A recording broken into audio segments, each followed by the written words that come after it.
এরকম মুঠোফোনে আপনার ঊর্ধ্বতন কর্মকর্তা, আত্মীয় স্বজন অথবা বন্ধুবান্ধবের নামে অপরিচিত নম্বর থেকে আর্থিক সাহায্য চেয়ে কখনো কোনো মেসেজ বা ফোন কল পেয়েছেন কি? তথ্য প্রযুক্তির অপব্যবহার করে প্রতারক চক্র প্রতারণার কৌশল পরিবর্তন করছে প্রতিনিয়ত।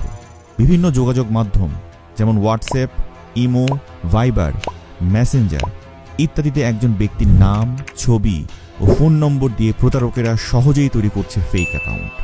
আর এসব ফেক অ্যাকাউন্টে পরিচিত মুখ ও নাম দেখে আমরাও করছি বিশ্বাস, আর এভাবেই প্রতারিত হচ্ছে প্রতিনিয়ত। সাম্প্রতিক সময়ে এমন বেশ কিছু ঘটনা পরিলক্ষিত হয়। এতে দেখা যায় রাষ্ট্রের গুরুত্বপূর্ণ ব্যক্তিবর্গ, সরকারি বিভিন্ন প্রতিষ্ঠানের কর্মকর্তা, সামরিক বাহিনীর ঊর্ধ্বতন অফিসার, আইন শৃঙ্খলা রক্ষাকারী বাহিনীর সিনিয়র অফিসার ইত্যাদি বিভিন্ন গুরুত্বপূর্ণ ব্যক্তিবর্গের নাম ও ছবি ব্যবহার করে প্রতারক চক্র প্রতারণা করে যাচ্ছে।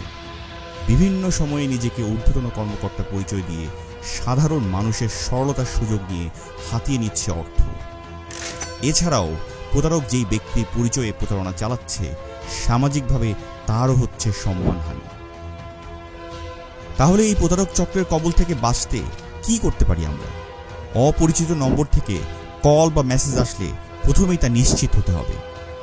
কল বা মেসেজের মাধ্যমে আর্থিক সহযোগিতা চাইলে আগে যাচাই করুন, পরে সিদ্ধান্ত নিন। ব্যাংক, এটিএম কার্ড নম্বর, পিন কোড অথবা মেসেজে আগত ওটিপি কোড নম্বর কোনোভাবেই শেয়ার করা যাবে না। আপনার ব্যক্তিগত তথ্য কাউকে প্রদান করবেন না।